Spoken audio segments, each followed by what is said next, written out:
So today I'll be installing this Auxbeam 8-gang switch panel in my 2004 Dodge Dakota. So this will control all of my aftermarket lighting and any other aftermarket systems I put on the truck. And this is what comes with the kit. So it has everything in the kit that you need, including the instructions on how to install it. So let's get started. So this is the fuse panel box for my truck, and so the switch panel that I'm going to install today, I'm going to install kind of in this area right here. So that's nice and close to the switch panel, because we're going to have to run some wires to the fuse panel box of the truck, as well as run some wires to the battery, which is right here. So I'm going to clean up a little bit of this wiring. Some of this wiring here that you see here is going to have to move. The kit comes with a bracket, so I'm going to install the bracket onto those bolts right there, so that the box will sit right in this area here, and it'll be easy to feed the wire, the main line, the main control wire, back to the cab of the truck to control the switch panel. So that's where the bracket's going to go. This is the bracket that comes with the kit. So this will install down here like this against that bolt, bolt it in there, and then the actual fuse panel will sit on top of that and bolt to that, and then run the wires from there.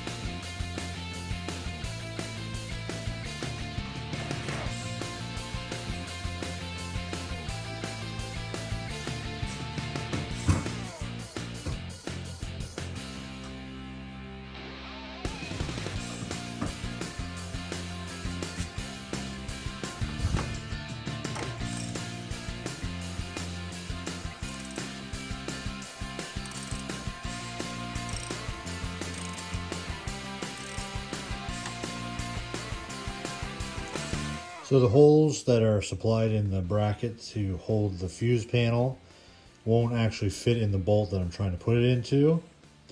So what I'm going to do is I'm going to take this piece of scrap metal that I had lying around. I already marked the locations of where the holes need to be. So I'm going to drill those two holes. That will connect to the back of the bracket. Then this hole here will get drilled out bigger to go into that bolt that's on the truck fender. And then once I have that drilled out, I'm going to bend this piece of metal right here to create a 90, so that way when it sits in the truck, it's actually going to sit a little different. So the bolt is right there. This bracket will bend on a 90, go into that, behind that bolt, come out, and then come across here. And the actual fuse panel now will sit right here. So that's the new plan.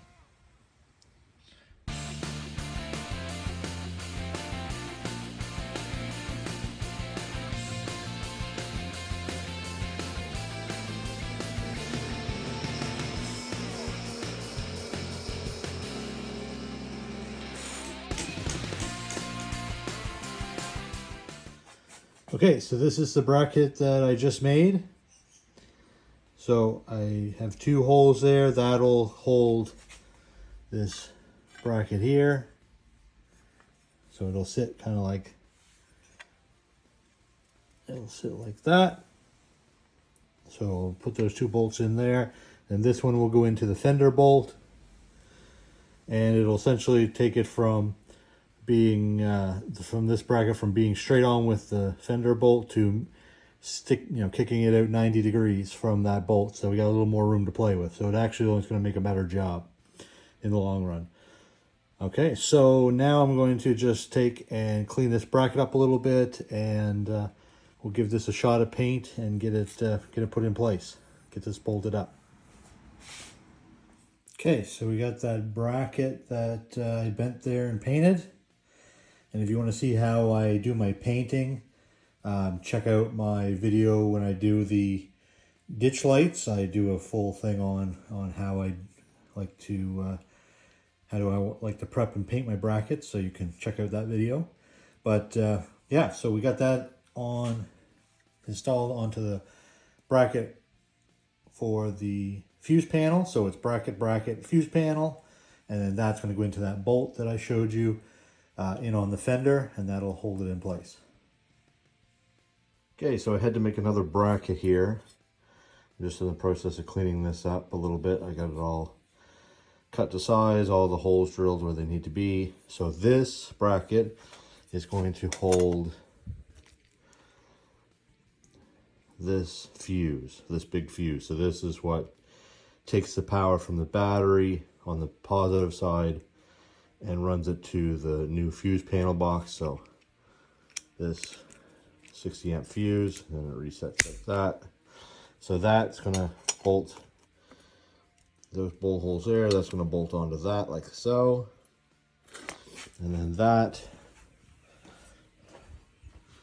is gonna sit right there and bolt fast. So this will sit kind of like that. All right, so I'm gonna finish cleaning this up, put this piece up, and get it ready to paint it so I can put it in. So I just finished putting this plastic wire loom around the main cable that goes inside the truck into the cab, that connects that in there, connects to the main panel there where you turn the lights on and off. So this wire has, try to see if we can see it here. Get it to focus. It's got like a braid on it, so I want to protect that. So I got this plastic wire loom from our auto parts store, and I'm just putting some yellow tape around to make it visible as it runs through and into the truck. So I'm going to feed that through now, so I can finish up wiring up the fuse panel.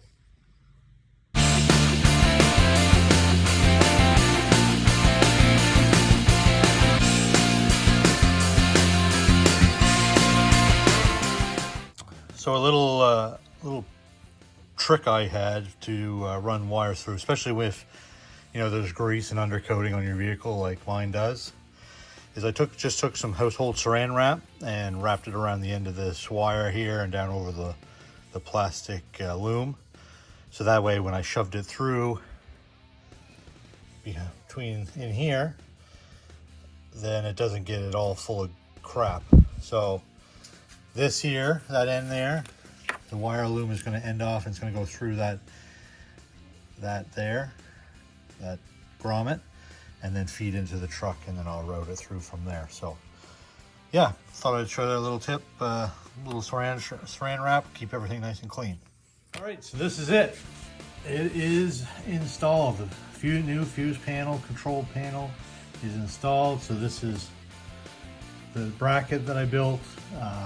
Holds this big 60 amp fuse that connects to the battery. So we got the positive there, okay, negative there, and then the rest of it all gets connected into here. So we open up the top, and we've got this here is like an auxiliary power that essentially gives power to the system when the key is in the start position. These two wires here are going to my new ditch lights on my A-pillars. Then this one here is the main cable that controls everything. So this cable goes into the cab of the truck, and it goes to the little screen there that you can select which lights you want on and which ones you want off.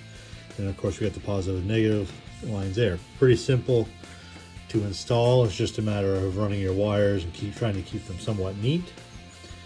So now that is in place, the lights are installed. Now I'm in the process of routing the cable for the interior switch. So my plan is I'm going to run that line up through behind the dash here, up through the A-pillar. I'm just taking this grab handle off here now. I'm going to run it up through here, across, and into this area here where the old dome light was here in the front. So it still works and everything, but I'm just taking it out because I don't really use it that much. I still have the rear dome light. So what I'm going to do here is there's a couple holes right here, and I'm going to essentially build a bracket that comes out. And then the plan is I'm going to do like a small monoly panel that comes back across the roof here, because you can see my airliner sagging a bit, so I'll keep that up out of the way until I get it fixed. So that'll go there, and then this new switch panel with the wire behind it, it's going to sit kind of in that spot right there. So that'll be another project for another video, but yeah, so that's it for that panel. We're just gonna, like I said, I'm just gonna finish wiring this little bit up and get that up there. And I'm super happy with it. The lights are super bright. Everything works great. I tested it all out before I buttoned it up. And please make sure that you keep watching, because I will have some videos on the comparison of the old ditch lights to the new KC highlights, the Flux Aero 3s. I'll have a video on that install and finishing up this and how I'm going to build this smaller panel here. I'll do a little video on that as well. So thanks for watching.